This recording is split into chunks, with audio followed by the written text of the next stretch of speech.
What's up, ladies and gentlemen? Welcome to the Spear and Clover podcast, the show for visionary entrepreneurs who see the world as it could be and can't help but take action.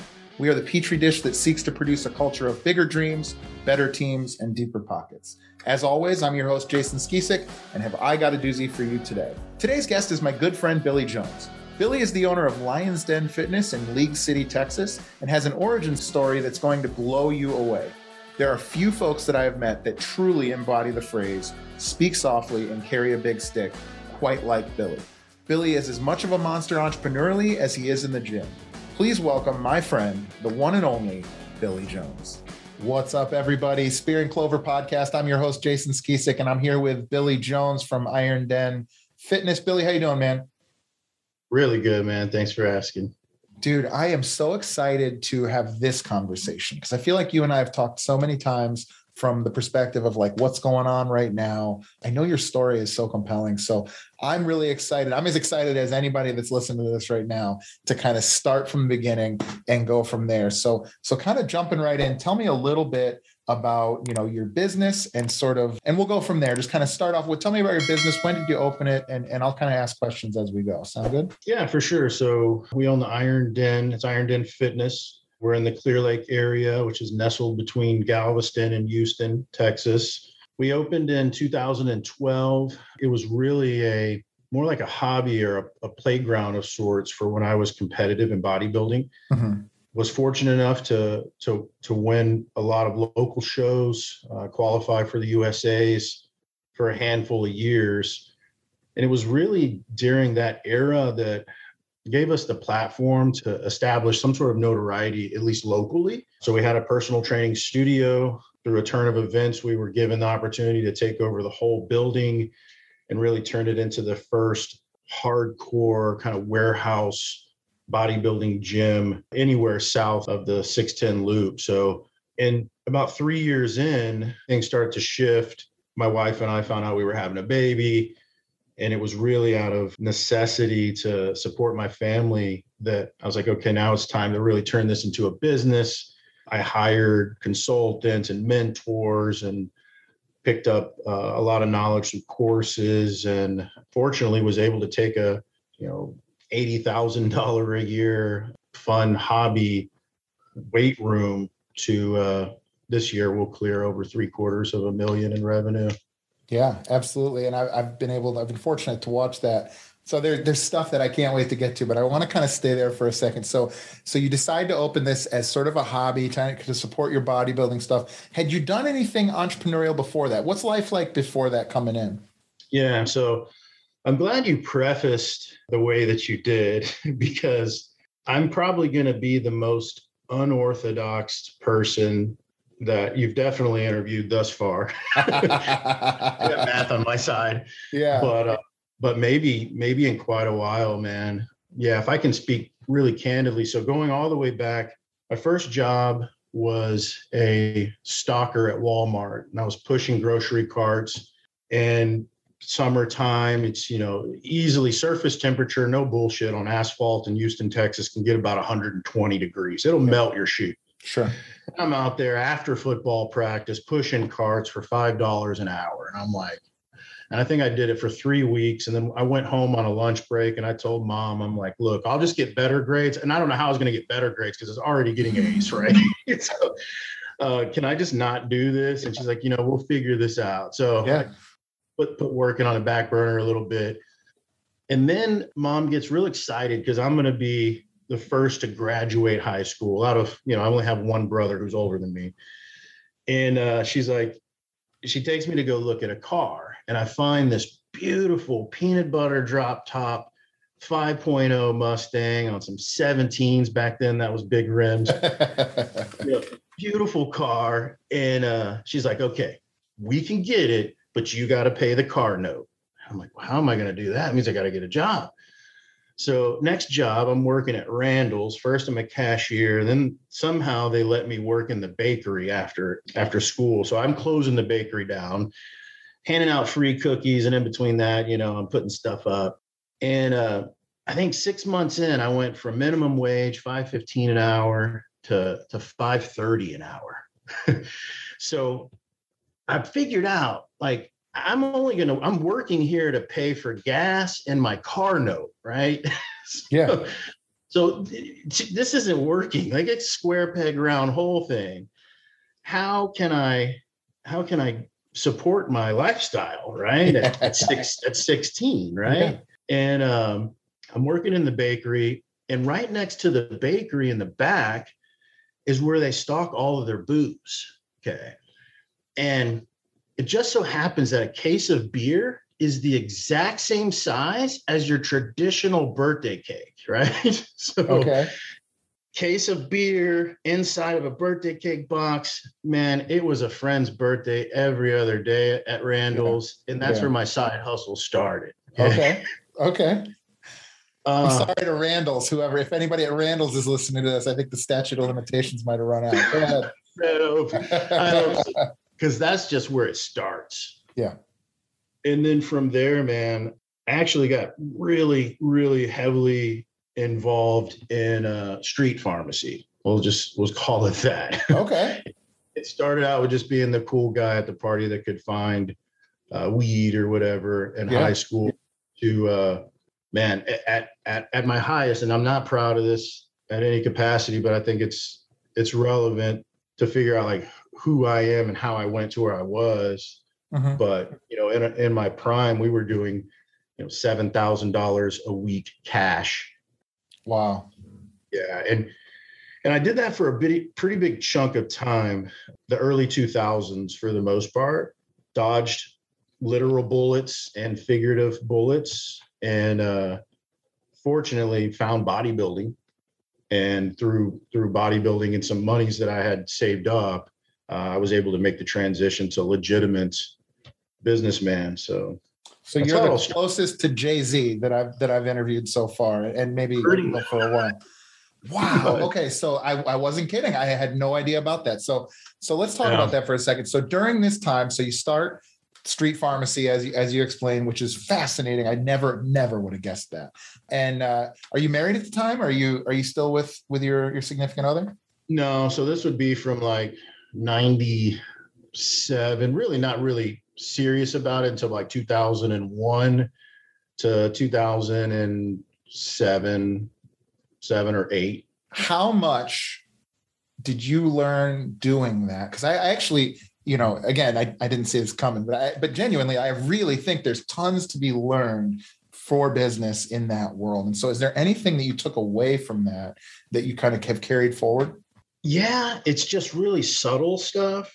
So like, I honestly don't get rattled by surface level stuff anymore. I'm probably the most, it's going to sound terrible, risk adverse person. Like, I'm not afraid to take a bet on something that has at least some sort of some data to support it. So you're a risk seeker. Not risk seeker, but I guess so. I am. Yeah. And, just fundamental economics, credit, and how all that works. Like, there's a lot of credit and being the creditor involved once you get to a certain level. And then even managing a team and inventory. And it's kind of funny. There's a lot of things that transfer over. But what's really cool is there's a lot less impedance in the sense that you don't have all these other hidden variables where you got to look over your shoulder, stuff like that. And just for the record, like, I don't really ever talk about this stuff. So it feels dirty to me, like I'm definitely not proud of my background at any capacity. Like, oftentimes I feel weird because I'm 39 years old and half of my business acumen was developed in the streets. Yeah. And like, prior to the gym, if people start to dig and like, where do I come from? Where I don't have things that I can to talk to comment about, right? Especially like PTA meetings or something. Yeah. So now that I'm a parent, it's like, I can't believe that was me. But at the same time, it brought me to where I am today. And I mean, look, I think you have a lot you can be proud of. Obviously, I think there's some contrition, right? Like, that's totally up to you. I mean, I've done things in the past that definitely I'm not proud of. But that doesn't, it made you who you are. It makes me who I am and things like that. For the record, I didn't ever sell drugs, but I have definitely taken turns and paths. And I don't think that's anything. Frankly, I'm just, honored that you chose to share that with us here today. But again, I'm so interested. Like genuinely, I've known you probably for 2 years, and I think I know you pretty well. And now I would have invited you on just to talk about that part, because to me, ever since I read, I think it was Freakonomics, right? Ever since I read Freakonomics, which sort of had the economics of that, I've just been fascinated by what is just genuinely a free market. Because aside from law enforcement, it's a free market. There are no tariffs. There are no taxes. There are no, labor unions or anything like that, right? So that's just so fascinating. I don't know if we'll end up coming back to that or not. So at the time, are you staying in shape? You start to get into bodybuilding. How did that kind of transpire? Yeah, so I started lifting weights when I was in fifth grade. Mm-hmm. Played football ever since, 2 years of little league and seventh all the way through high school. So weights were just always a thing. Mm-hmm. And then it was kind of a combination of like, I can't work for anyone else. I've proven that. And then this thing's been consistent my whole life. It's probably one of the only things it has. Mm-hmm. So how can I merge those two together? Bodybuilding was something I was always intrigued about. In fact, I can remember being like 4 at my great grandmother's furniture store, and they asked what I wanted to be when I grew up. And my response was a plastic surgeon and a bodybuilder. Could you imagine like these jacked biceps and a scalp? But then, when football came to an end, then it was like, what am I doing with all this strength and muscle? What application do I have? So I started actually training like a bodybuilder. I met one that was real open with how everything worked and went down that whole rabbit hole. But I was also that guy that had to go find the things for the people and go to clubs and bars and stay out late. So there was no continuity with the disciplines required to go any further with bodybuilding, really, until I met my wife. Mm-hmm. After that, it was like, we're homebodies. We're doing nothing but working out, staying home. And thankfully, this gentleman, he saw me at the gym. He's twice my age, he's 50 years old, but he looks great. And he says, hey, have you ever thought about bodybuilding? And I was 28 at the time, and I'd started training as a bodybuilder when I graduated high school. So for about a decade, I've been thinking about it. Yeah. And I said, you know what? Yeah, but I've never seen an ab muscle. I was an offensive lineman. I just don't think I have the discipline to get as lean as it's required to get up on stage. And he said, yeah, I understand. I get that. But, you've got balance and symmetry. Obviously, you got size. He goes, man, I bet under there is a really awesome physique. The guy had no dog in the fight, had no skin in the game. And that was the turning point for me. That was when I went home and I brought it up to my now wife. I said, man, I've got to see what he's talking. I don't want to think about what if. So I reached out to someone I knew that had competed, asked who his coach was, hired that coach, broke my arm. That's a whole other story, but broke my arm wrestling, had to rehab that back. But I was still on stage 11 months later at the Heart of Texas in Dallas, and I won the overall there, and the rest was history. Wow. So for starters, I remember the moment that I got into fitness, and eventually ended up, I've owned gyms and other fitness businesses, as you know, but we were deployed to Iraq. I was in the United States Army. We were deployed to Iraq, and the Honorable James Jackson came up and he gave me a compliment. And up until then, it had been, in high school, I was an athlete, but then I had really just taken a big dive. I hadn't done anything physical for a few years. And I'll just never forget, we had gotten back on the train while we were down and deployed to Iraq.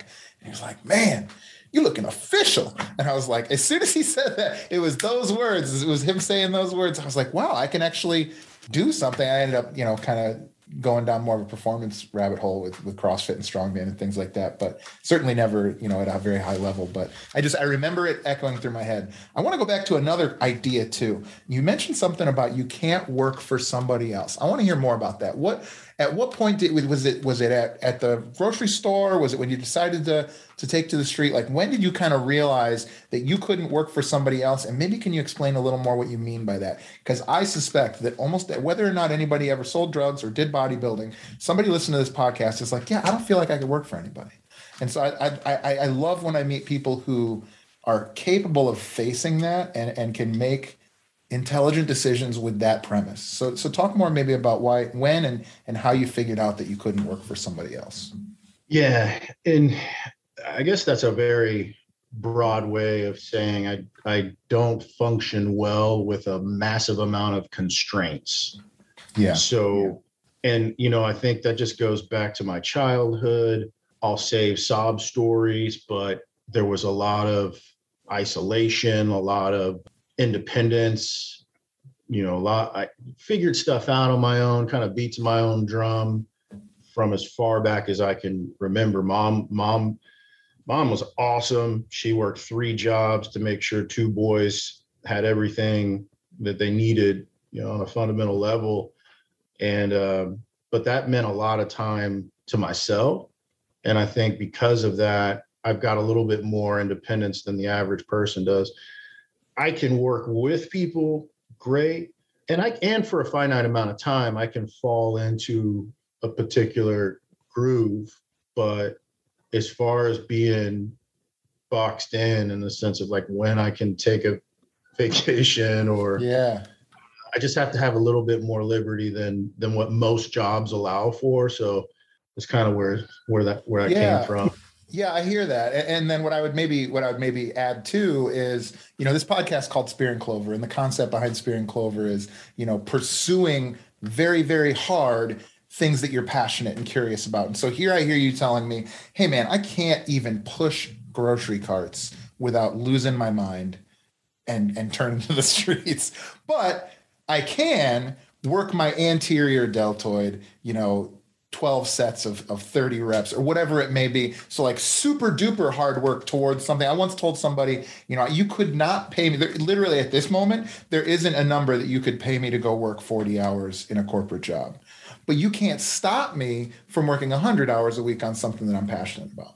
Right. Whether that's, doing this businesses or other businesses that I've owned in the past. And I see that in you too. Just every time we talk, it's like, well, there's no shortage of hard work. There's no shortage of like dedication and like details. Like we've gone through things in the past where you have to do X before you do Y, and you have to do Z exactly right. Otherwise A, B, and C will be screwed up.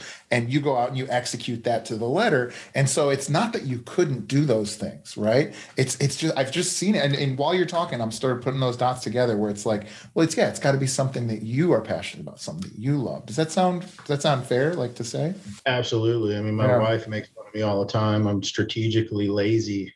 Like if there's something I'm doing, man, I am doing it all in, but there's not a whole lot of things that I can just dabble in to a fault. Yeah. Wow. All right. So let's get back to the timeline. So you start the company, it starts out as a warehouse. It starts out kind of as a hobby. At what point does this become a business? At what point is this paying the bills and you're starting to hire folks? Yeah. So that would probably be, 2012 when we opened. Shortly after that, maybe a year in, I was able to get out of the partnership that I was in. Originally, I was going to work out there and finance the place. And a friend of mine actually went to high school with and a little bit of college with. We were going to work together. He was going to sweat equity, part owner, and manage the place. Well, he managed to ruin its reputation. He managed to try to sleep with every client. It was so bad that I tried to get him to just buy me out, and I was going to go do something else. And man, call it karma, whatever.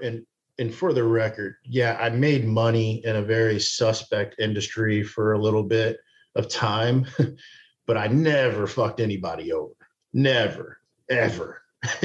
So maybe it's karma, but my business partner actually got picked up on a warrant and extradited for not paying child support for like 7 years. Wow. And they kept him for 6 months in Detroit.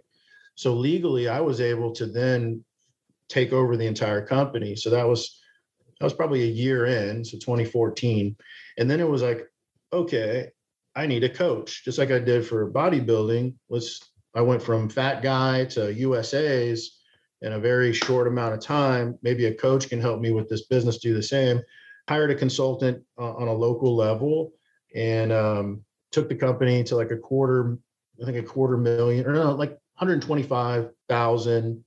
And then I joined a multi-level marketing company that actually had a really solid product. And I was able to scale that in 11 months. We had netted another $250,000. Wow. And that's really when it was like, okay, I've got a business here. You know, we're doing almost $500,000 in revenue. Was the MLM connected with the fitness business, or was it separate? So it was separate, but it was under the same LLC. So you're not, it wasn't like a supplement company inside the gym or something. Well, it's a supplement MLM, but the way I received my compensation as a contractor for the MLM was through the same LLC that the gym's under. Sure. So it turned out to be the right thing to do, because when I was looking to build on a new piece of land that I wanted to buy, obviously those numbers, I wouldn't say fluffed it, but it definitely had to, you know, played a part. And I was just talking about this to Lauren a couple of days ago, because like I said, my mind is still blown about what we talked earlier. Yep. But there's these series of events that happen that there's a very clear delineation between you going, okay, yes, I'm doing this, and no, I'm not. And if you hadn't have done that, then there would be no this. And I can count like the time the guy came up to me about bodybuilding in the gym. If I had just said, yeah, that guy's full of shit and not taking him serious, this wouldn't have happened. This MLM thing wouldn't have given me the capital to then grow the business. And it just goes on and on and on like that. And I guess once you're 10 years in, you can look back and go, man, thank God it went that way. It's crazy. It is crazy, but as you're talking, I'm thinking like, well, so have you gotten to the point now though, where you can see those moments as they're happening, or do you think that you could if it did? Because I know that there's some, you know, kind of top secret future stuff that's coming that we won't get into detail here, but I'm sure we'll have you back on when the time is right. But until then, like when those types of moments happen, you know, are you able to? I think that's wisdom, right? Like, are you able to now start to identify like, oh, this is one of those moments I got to pay attention?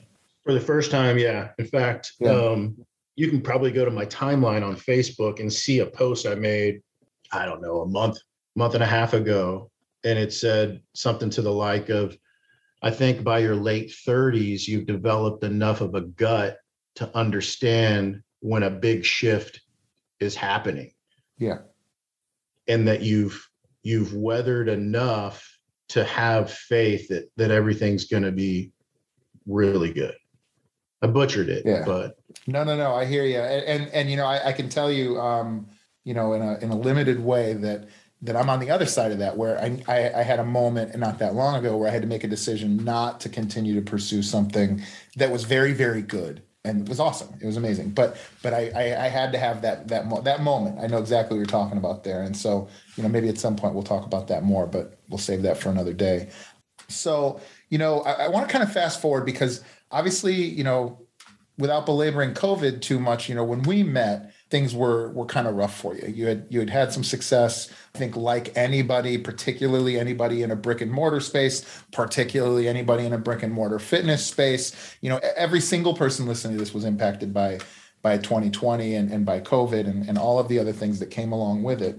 And so talk to me a little bit about where you were at that point and sort of what actions you took and sort of what happened next. I just want to hear that from you. So we're talking, you know, bottom of the, you know, back against the wall type deal, like the low of the low, right? From there. Yeah. So I guess that would be August, September, maybe October of 2020. Mm-hmm. And it was definitely pre-PPP. Like it was like March it started, and then maybe it was May, June, July, we had to be closed. Yeah, a couple months we had to be shut down for good. And then we were allowed to reopen, but it was just like reopened with a third of what you had. And then like, so at that point, I'm literally like, well, I guess I've got to, I don't know, tighten up resume, or I think on another interview, I talked about working as a manager at Home Depot or something, right? Like I was literally just, man, I guess this is it. You know, it was a good 8.5 year run, but the missus was like, no, we're just not giving up. And honestly, if it wasn't for her perspective, I might be selling shoes right now. I'd call me Al Bundy. I don't know, man. Today's show is brought to you by HighLevel CRM. HighLevel is an all-in-one platform designed to help entrepreneurs grow their businesses without the need for multiple softwares or an IT team. Not only does their easy-to-use software allow you to track and manage your leads throughout each phase of the relationship, but it also allows you to build funnels, track stats, and more. Guys, I sat down and added up the cost of software I was able to replace with just one app, and it was over $1,000 per month. Because this is an all-in-one application, I also save a ton of headaches connecting apps and building automations, and the team at Go HighLevel does a great job of getting you started quickly and easily when you sign on. I cannot more highly recommend these guys. Right now, Spear and Clover listeners get a free 14-day trial of HighLevel CRM for themselves. Click the link in our show notes to support the show and get started on your free 14-day trial today. Today's show is brought to you by Scaling with Media. I mean, literally, like if it weren't for the folks at Scaling with Media, you would not be getting this. Scaling with Media is a truly revolutionary company for any entrepreneur who wants to reach a larger audience without taking on the years of experience necessary to master the required skills. These guys do it all. From helping you develop your creative plan to editing, sourcing content, copywriting, ads management, and way more. Whether you're looking to launch a YouTube channel or podcast, or you just want to scale your business out to more eyeballs, these guys are the absolute best one-stop shop.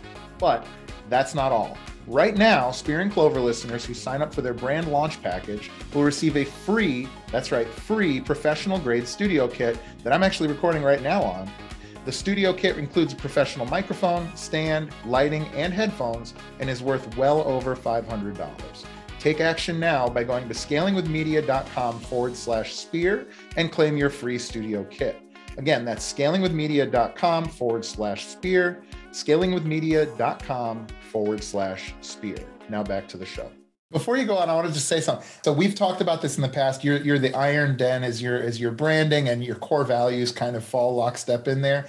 And just knowing you and Lauren, your wife Lauren, and I've only met her in person at the mastermind, but it's so interesting how that lion even permeates through to even the way I see you two guys together, where you're kind of a stoic character. You're making some big moves, and I certainly wouldn't want to, be staring down your face in a dark alley if it was in a bad situation. And then there's Lauren, who's like out there energizing and crushing it. And I've just seen so much of the way you guys work together. It's very, very impressive. I think you guys are a very unique and very dynamic couple. And I think it's just like extra cool though that the Iron Den and the whole lion kind of metaphor thing really comes through, because that's the way the prides are as well, right? It's the lion or the male lion and the female lions are out there doing the hunting and crushing it. It's just so interesting to see that play out. But either way, so there you are, you're thinking about kind of some pretty rough alternatives. What happens? Yeah, so I gave a good college try to sell online programs via phone consults for 3 weeks. The last week I had 70 appointments and 2 of them actually answered the phone. Oof. And it was like, all right, man, DoorDash some margaritas because we're taking a staycation. This is a wrap. And then the PPP thing happened. It was like, okay, so now at least I can sit back at the table and play the game a little bit. Like I don't have a big pile of chips here. We're not going to strong arm anybody in this situation, but I'm playing the game again. And right as that happens, my landlord's like, hey, by the way, man, like you got to find a new place because our business is blowing up. We're in Home Depot and Lowe's. We need this space to put all your stuff in. So you don't got to go home, but you can't stay here. And wow. Meanwhile, we're doing our best to build a new gym on a different piece of land. So wherever I go, it's got to be a short lease. It's got to be within a couple of miles of where we're at now, unless I want to lose my member base. We found one spot, and it went from $1,600 a month in a warehouse, small amount of space and rent, to $7,500 a month. And that's literally when I was like, we're just going to close. Like we're going all in on online training only. I'll DoorDash. I was DoorDashing. I was getting in the car and delivering food just to slow the bleeding, just so I could feel like I was doing something, right? Yep. And I was like, look, I can DoorDash 14 hours a day, 5-6 days a week, and we'll at least be able to eat until the the new gym's built and whatever. And she's like, no, we can't do that. We can't close and reopen. I'm like, what are we going to do? This place is $7,500. We're pulling in $19,000 a month. Like, how is this going to work? She's like, it'll work. And I didn't know how it was going to work, but I was like, okay, we're going to make this work. So then I reached out to a couple of entities, one you're very familiar with.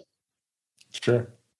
Spent as much money as we got in PPP on the knowledge, the coaching, a little bit of equipment, security deposits, new rent, we never stopped paying our staff, right? Mm-hmm. Like, yeah. And went all in and went from an average of maybe $37 a month membership to $300 a month membership.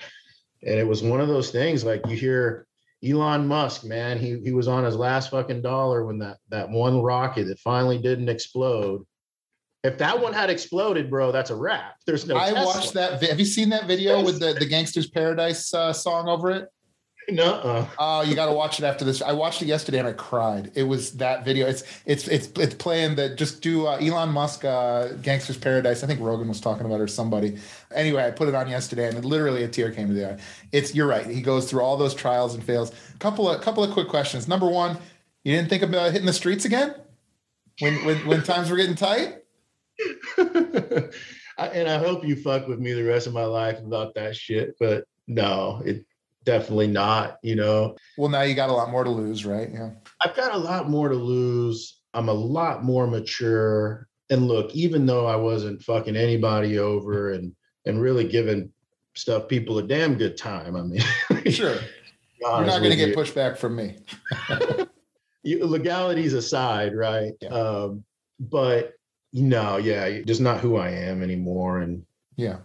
Yeah. So follow up. You mentioned going and I listen. Full disclosure. The consulting company that I formerly was an owner of. You came aboard. That's FitBiz University. It's a fantastic product. It's a fantastic company. Nothing but love and respect for those guys and Joey Huber over there with the team. And that's how we know each other, right? You've been a client of that company. But you did mention, you kind of glossed over it. And so for listeners listening, you went from what is a very kind of traditional model of fitness where you have a kind of lower membership, and I'll let you give me the numbers in your own words and everything. And you, at a time when you needed more clients, you like tripled or quadrupled your cost per average client. And maybe just a little bit about what that looked like and how you made that work. So it started with CrossFit, believe it or not. So when we opened in 2012, there wasn't a whole lot of warehouse style gyms in general, but CrossFit brought it to the surface. Yeah.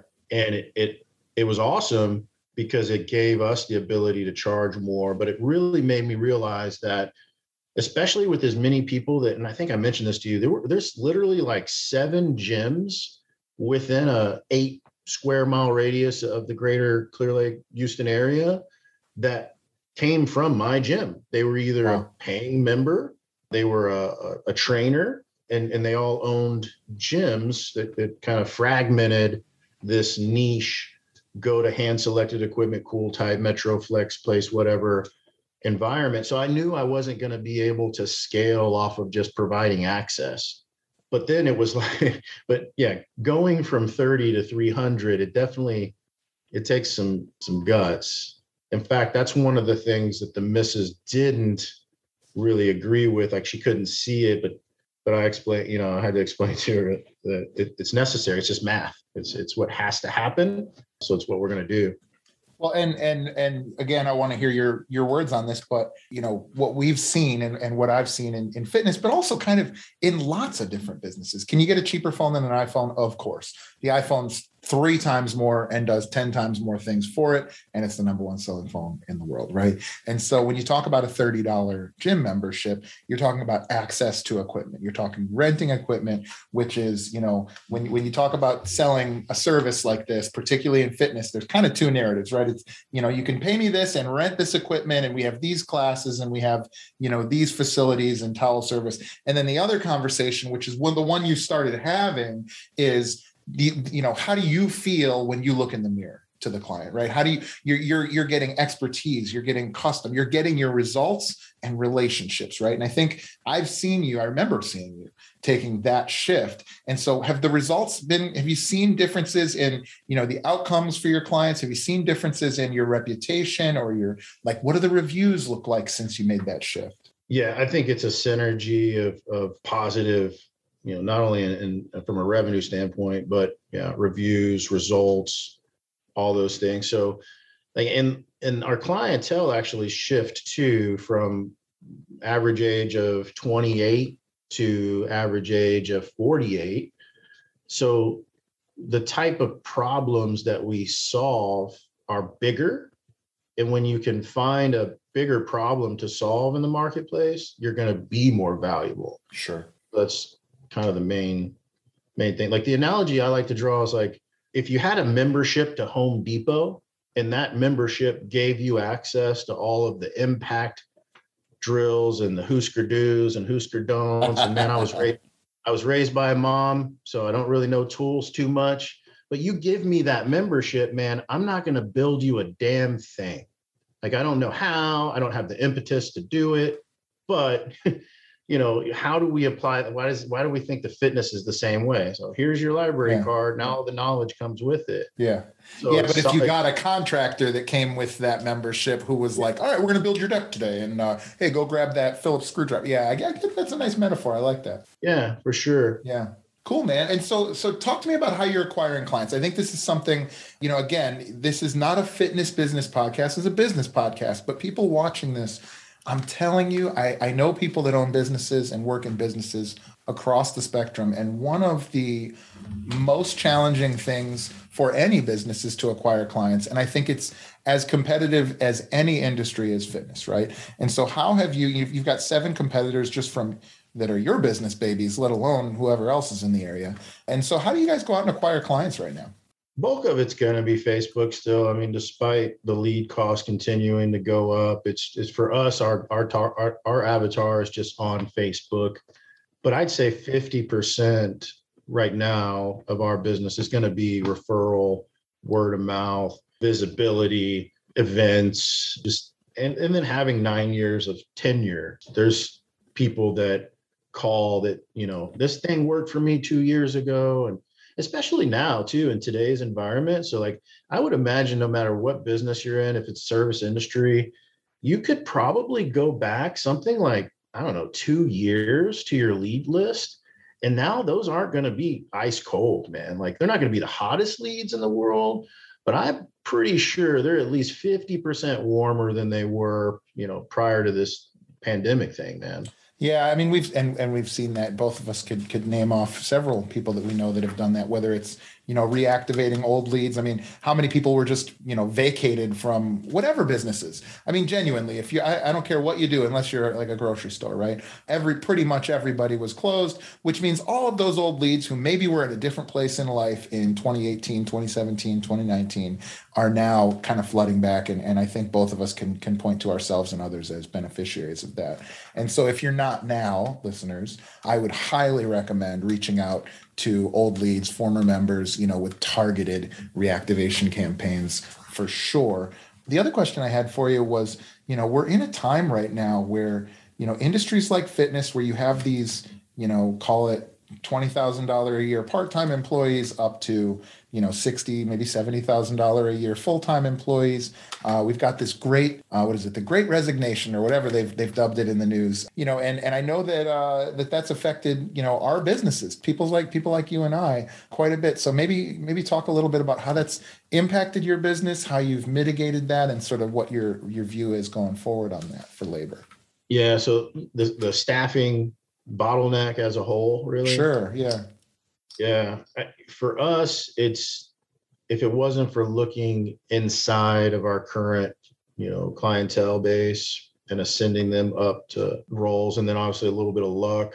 Yeah. I don't know. It's definitely tough. I think right now that's most people that are at least doing well enough to not have those surface level concerns. That's all of their concerns is staffing.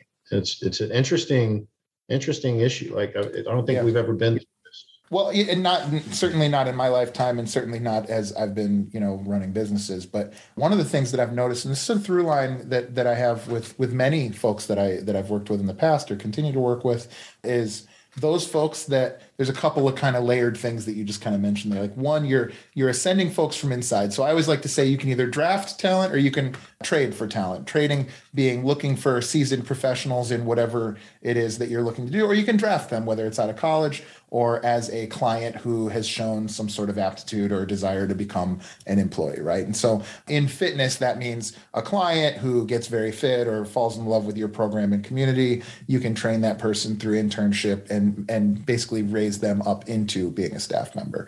Or trading would be going out on Indeed and kind of running ads and trying to bring somebody in. And I've seen people be very successful with both. But one of the things I've noticed is those folks, and you're not the first that I've even talked to today about this, is those folks that, identify folks from within, whether or not they realize it, and I'm sure you do, they're choosing core value fits, right? Like they're choosing people that they already know the person, they already know the fit, and the person is selecting them because they're passionate about what they're doing. And so truthfully, the kind of bigger national picture that we're seeing where people are quitting their jobs that they don't like, I don't think that we're getting touched by that as much. That's not to say it's not happening, because I know that you've lost some folks, and I know several people that certainly have struggled. But maybe speak to that. Do you think about core values, or do you think about mission when you're looking to bring folks onto the team?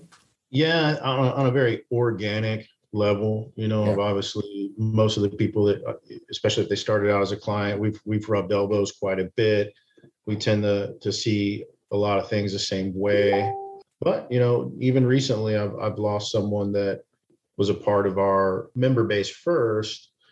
And then, but it's only when you elevate the acceptable standards of the company, like a lot of people don't understand that it's a moving target. So the standards that we produce today aren't going to be the standards we produce tomorrow, next week, and next year. Like we have to get better. We can't just stay the same. Yeah. So those people, they kind of naturally fall off despite what most of their core value correlations, felt where they fell. But yeah, I think the main thing that you touched on is having those values that you actually do live by.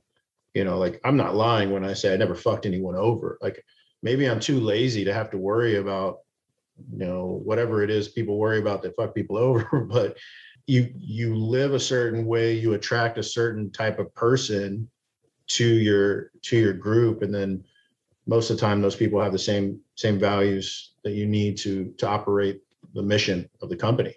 Yeah. And also when you operate the way you do, your people are seeing you out there solving problems, and making things happen. I think that's a very, very attractive quality.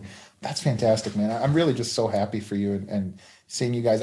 I'll never forget that Facebook post, and I don't remember exactly, so forgive me, but it was like, 1 year ago, or what, not even, it was like 6 or 7 months ago, we're delivering DoorDash, and today I just bought a Tesla.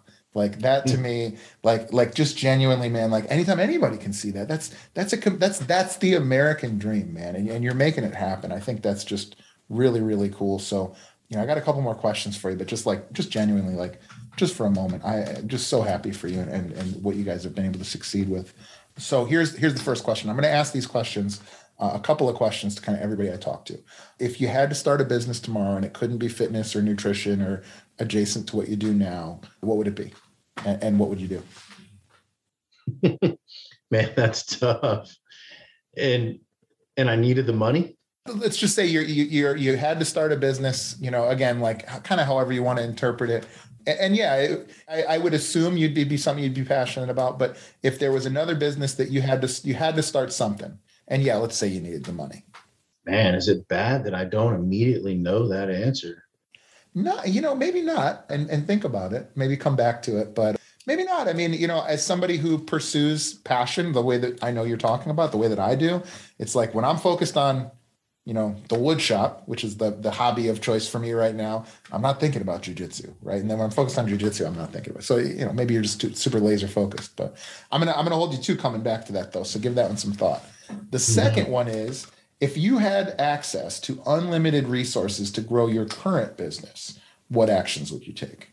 Wow. I guess kind of the route that I'm going, man. I know technically it wouldn't be my current business, but in a sense, same LLC, depending on how paperwork's filed. Yeah. So you would replicate what you're doing now across. I would streamline the system to just sell burgers, like Sure. just do one thing really fucking good. Yeah. And make it as duplicatable as possible with a small footprint, lower liability, minimal staffing, a lot easier to maintain leverage on, and then have multiple profit centers and different demographics. What do you view, and this is not one of those questions, but what do you view would be like from a staff perspective, for you to be able to multiply your result? Like, what are the linchpin staff that you think you might need to make that happen? Yeah, so studio manager at each location, 3, maybe 4 operators, probably all of them are going to be part-time, and then a regional manager, myself. Yeah. I would think about like an assistant, some sort of like an executive assistant too.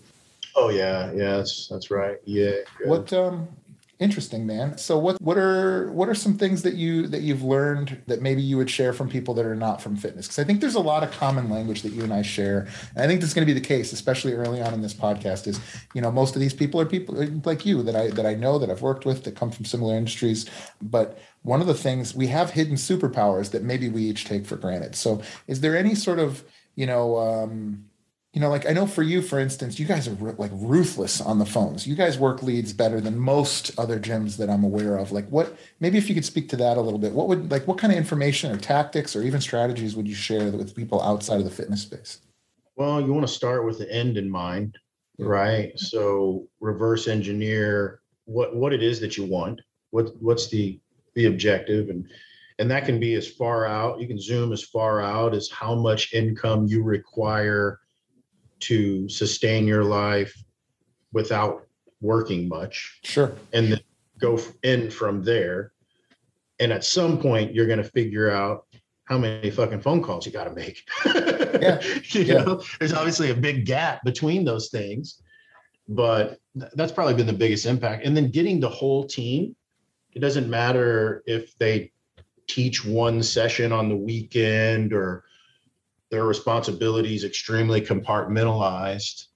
Get them on board, man. Let them see the numbers. Let them see the week to week, and like when we pull this lever, this happens, and when we do this, this happens, and get all minds involved, and then let them fuck with it. Let them fuck up too. Like, don't extinguish all the intelligence in the room. Don't think you're the smartest person at everything or anything for that matter. I think you talked about superpowers. I think Lauren and I both, our superpowers is first going to be authenticism, right? Like, I'm going to keep going back to that, but you're not going to find anybody that I screwed over. Yep. So authenticism's huge, but not having an ego and knowing that you can learn from anyone. Yeah. That's going to be like, and it could be someone that's in your organization. It could be someone that's half your age. Like, learn, man. Yeah, I think there was a moment, and it was from coaching, coaching a bunch of entrepreneurs, a couple hundred entrepreneurs I've coached in the last few years. And the thing that I found was when I had to be right, I was just wrong so much. And as soon as I stopped needing to be right, all of a sudden, there was never a time where I'm wrong, because all I'm trying to do is find whatever the answer is. So as soon as you take that ego out of it, as soon as you take, your instinct out of it and just say, what is the best, capital B, best solution, or, what are the ways we can approach this that we're not thinking about? I couldn't agree more. Another thing that I think people don't fully understand, that fitness people should, but that others should understand, is in fitness, we have this blessing and a curse where people that work in fitness at the like retail level, whether it's your personal trainers, your front desk people, somebody coaching a Zumba class, whatever, those people kind of by definition are, or at least need to be, like passionate about what it is that they're doing. It would be very difficult for you to run a gym the way that a grocery store runs their checkout aisle, right? You just would not be able to do it. And yet the pay is not wholly different, right? Does that make sense? For sure. Yeah. And so there's this thing where like the best gym owners that I know are like evangelists for their vision and passion. Right. I've always described myself as an evangelist for what I love. Right. If I like this thing, I want to tell you about it. I want you to try it out. I'll give it to you. I don't even care about the money end of it as much as it's just like, this has made my life better. Let me help make your life better. And like, as I hear you talking about your staff and I hear you talking about helping people, it's like, yeah, that's kind of a requirement. And I just believe that regardless of what, whether you're listening to this and you're a hedge fund manager or you own a bar or whatever you are, an executive chef, like, you will get a much better buy-in, especially if you have the ability to pay people more money, but you will get a much better buy-in if you can find folks that are core value fits, that are passionate about what it is you're doing. And there are people out there that are passionate about everything, right? Absolutely. Yeah. So, okay. So without kind of going too far, did you think of another industry that you'd step foot into? Fitness for life? It's kind of funny. I got addicted to electric bicycles for a minute there. Okay. So, I could see myself maybe going down that rabbit hole for fun, but how to profit, especially here in Houston, is probably not. Probably not in the cards. Yeah. Well, Billy, thank you so much for taking the time, brother. I appreciate you. I'd love to have you back on when the next things happen. Kind of anytime. You have an open invite. I'd love to have you back on. And I think just for what it's worth, listening to you just kind of share your story and describe like, that's exactly the reason why this podcast exists. That's exactly what Spear and Clover, the symbol and what it means is all about is people like you that are out there kind of, working their asses off and also kind of following their passions and really having conviction and buy-in on the things that they're really passionate and curious about. So thank you. And I just couldn't be more happy for you and Lauren and the family and all the success you guys have had. Man, I really appreciate it. All right, brother. Well, have a good day. And thanks for watching, guys. And we'll be back next week. Thank you guys so much for watching or listening to the show. If you enjoyed the show, please don't forget to show us some love by liking, rating, and subscribing so we can keep making more and better content.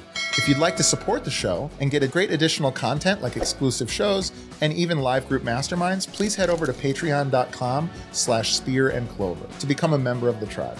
If you're interested in learning more about how we help entrepreneurs, visit spearandclover.com or message us on any of our platforms. Thanks again, and we'll see you soon.